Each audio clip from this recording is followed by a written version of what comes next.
Hello everyone. जैसा कि आप लोगों ने नोटिस तो देख ही लिया होगा कि 14 तारीख का एग्ज़ाम कैंसिल हो गया है। जो एसएससी एमटीएस का लास्ट एग्ज़ाम था जो 14 नवंबर को होने वाला था, वो एग्ज़ाम कैंसिल हो गया है। तो क्या ये जो 14 तारीख का एग्ज़ाम कैंसिल हुआ है, ये सारे रीज़न का कैंसिल हुआ है या किसी एक रीज़न का कैंसिल हुआ है? आज की इस वीडियो में मैं आप लोगों को यही कंफर्म कराऊंगी और बिल्कुल जितनी भी डाउट्स हैं उसको मैं क्लियर करूंगी। क्योंकि मैंने यूट्यूब पे देखा है, जितने भी यूट्यूबर्स हैं ये वीडियो बना रहे हैं कि 14 तारीख को जो एग्ज़ाम है वो कैंसिल हो गया है। बट किस रीज़न का कैंसिल हुआ है? सिर्फ मतलब जितने भी 14 तारीख को एग्ज़ाम होने वाले थे और जितने भी स्टेट में होने वाले थे रीज़न वाइज, उन सबके एग्ज़ाम कैंसिल हुए हैं या किसी एक स्टेट का या किसी एक रीज़न का कैंसिल हुआ है? तो आज मैं उसी को उसी को अच्छे से एक्सप्लेन करके आपको बताऊंगी और बिल्कुल कम टाइम लूँगी आपका, ठीक है? और बिल्कुल रियल एंड ऑथेंटिक इन्फॉर्मेशन दूंगी आप लोगों को, ठीक है? तो वीडियो को बिल्कुल एंड तक देखना, क्योंकि आपकी ही हेल्प होने वाली है और बहुत से स्टूडेंट्स की हेल्प होने वाली है जो इस कन्फ्यूज़न में है कि क्या उनका भी एग्ज़ाम कैंसिल हो गया है। उनका भी एग्ज़ाम 19 तारीख को दोबारा से कंडक्ट कराया जाएगा, ठीक है? तो चलिए वीडियो को स्टार्ट करते हैं। मेरा नाम है अंजलि और स्वागत है आपका अंजलिज़ स्टडी टिप्स में, ठीक है? तो जो ये मैं एग्ज़ाम के ऊपर ही बात करूँगी, बिल्कुल टू द पॉइंट बात करूँगी मैं, ठीक है? चलो, तो जो ये 14 नवंबर का जो एग्ज़ाम कैंसिल हुआ है, वो मैंने एसएससी की वेबसाइट पे जाके चेक किया। मैं दिल्ली में रहती हूँ, तो मैंने उसकी ऑफिशियल वेबसाइट पे जाके चेक किया। वहाँ पे एसएससी ने कोई भी ऐसा अपडेट नहीं दिया हुआ था कि जो ऐसे जो एग्ज़ाम है वो 14 तारीख का वो सारे रीज़न का एग्ज़ाम कैंसिल हो गया है, ऐसा कोई भी अपडेट नहीं है। इवन आप भी एसएससी की ऑफिशियल वेबसाइट पे जाके चेक कर सकते हो, ठीक है? तब मुझे ये लगा कि जो सब ये यूट्यूब पे वीडियो बना रहे हैं कि एग्ज़ाम कैंसिल हो गया है, तो अगर कैंसिल हुआ है तो इसकी ऑफिशियल वेबसाइट पे अपडेट क्यों नहीं है? उन्होंने नोटिस बोर्ड पे क्यों नहीं डाला है कि हाँ ये एग्ज़ाम कैंसिल हो गया है और क्यों हुआ है?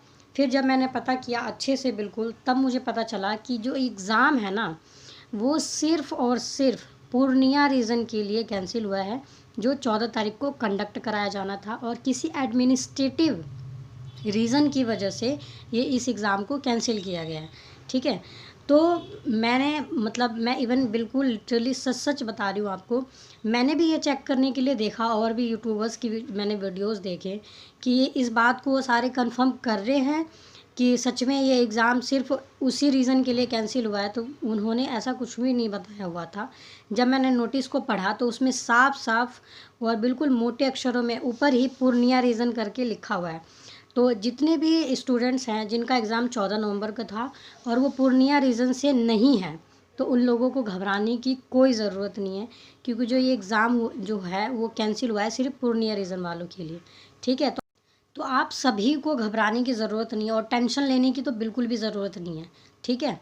क्योंकि जो ये एग्ज़ाम कैंसिल हुआ है वो सिर्फ पूर्णिया रीज़न वालों का कैंसिल हुआ है और उसमें उन्होंने साफ साफ मेंशन किया है कि पूर्णिया रीज़न वालों के लिए कैंसिल हुआ है। उनका एग्ज़ाम 19 तारीख को कंडक्ट कराया जाएगा और किसी एडमिनिस्ट्रेटिव रीज़न की वजह से उनका एग्ज़ाम कैंसिल हुआ है, ठीक है? मैं इस पर नोटिस भी डाल दूँगी और अपने उस पर भी मैं अपने चैनल के डिस्क्रिप्शन में इसका लिंक दे दूँगी और ऑफिशियल वेबसाइट की भी मैं लिंक दे दूँगी। आप बिल्कुल खुद से जाके भी चेक कर सकते हो, ठीक है? और जितने भी और स्टूडेंट्स हैं वो बिल्कुल निश्चिंत रहो, एग्ज़ाम जो होना है वैसे ही होगा और जिनका भी 19 तारीख को एग्ज़ाम है वो बस रिवीजन करते रहो। आपको तो बिल्कुल अच्छे से ही पता चल गया होगा एग्ज़ाम के पैटर्न, ये सब कुछ जो भी है सब कुछ। तो बिल्कुल अपने रिवीजन पे ध्यान दो और इधर-उधर की बात में बिल्कुल भी मत रहो, ठीक है? अपना टाइम वेस्ट मत करो बिल्कुल भी, क्योंकि ये इंसान ना ये सब जो एक्टिविटी हो जाती है ना बीच में, तो माइंड ना डाइवर्ट सा हो जाता है और हम उसमें इन्वॉल्व हो जाते हैं पूरी तरीके से, तो हमारा जो प्रिपरेशन है वो कहीं ना कहीं छूट जाता है। अगर ये एग्ज़ाम कैंसिल हुआ है तो कंडक्ट कराने का भी उन्होंने डेट दे दिया है, तो बिल्कुल आप रेडी रहो और माइंड को बिल्कुल भी डाइवर्ट मत करो इन सब चीज़ों में, ठीक है? और रही आंसर की बात, तो और हाँ, एक चीज़ और मैं बताऊँगी, जैसे कि बहुत से स्टूडेंट्स को वो रहता है ना कि 14 तारीख को अगर एग्ज़ाम कैंसिल हुआ, तो अगर एग्ज़ाम हुआ है तो हर शिफ्ट में 3 शिफ्ट में एग्ज़ाम होता है। तो इंडिया में जितने भी स्टेट हैं उन सबके हुए होंगे, तो ऐसा कुछ भी नहीं है। हर रीज़न वाइज़ एसएससी जो है वो एग्ज़ाम कंडक्ट कराती है। उसके पेपर्स भी रीज़न वाइज़ अलग-अलग होते हैं। ठीक है। तो जो 14 तारीख का एग्ज़ाम हुआ होगा अदर स्टेट में, उनके अलग होंगे। तो इस वजह से मैं बोल रही हूँ कि सिर्फ पूर्णिया का ही एग्ज़ाम कैंसिल हुआ है। ठीक है। आई होप आप लोगों को समझ में आ गया होगा कि मैं क्या बताने की कोशिश कर रही हूँ। इससे थोड़ी सी तो टेंशन आपकी कम हुई होगी। उसके बाद अगर मैं आंसर की बात करूँ, तो जैसे कि एग्ज़ाम कैंसिल हो गया है, तो मतलब ऑब्वियसली आंसर की आने में भी टाइम लगेगा, क्योंकि मतलब आंसर की तो सबका एक साथ ही आएगा ना। तो अगर मैं बात करूँ तो 19 को अगर इनका एग्ज़ाम रिकंडक्ट कराया जाएगा, उसके बाद मतलब कि आंसर के आने में 5 से 7 दिन का वक्त लगता है। तो मैं ऐसे एक्सपेक्ट कर सकती हूँ कि हाँ, 25 से 26 तारीख तक आंसर की एसएससी एमटीएस की आ सकती है। ठीक है। तब तक आप लोग बिल्कुल टेंशन फ्री रहो, बिल्कुल भी भटकने की ज़रूरत नहीं है, और या इतना भी टेंशन लेने की ज़रूरत नहीं है। जब आना होगा वो आ ही जाएगा और आपको पता चल ही जाएगा, है ना। और मैं आप लोगों को टाइम टू टाइम अपडेट करती रहूँगी। ठीक है। तो बिल्कुल टेंशन फ्री होके आपका जो भी आगे का एग्ज़ाम है, आप उसके लिए अपनी प्रिपरेशन करो और बिल्कुल टेंशन फ्री रहो। ठीक है। और अगर आपको ये वीडियो इन्फॉर्मेटिव लगी हो तो प्लीज़ इस वीडियो को लाइक कर देना, और हाँ, ज़्यादा से ज़्यादा शेयर करो, ताकि जिन स्टूडेंट्स को ये मतलब कन्फ्यूज़न है कि क्या हुआ है, कैसे हुआ है, हमारा भी तो एग्ज़ाम कैंसिल नहीं हो गया, तो इनको ये ना मतलब ये कन्फ्यूज़न उनका दूर हो सके।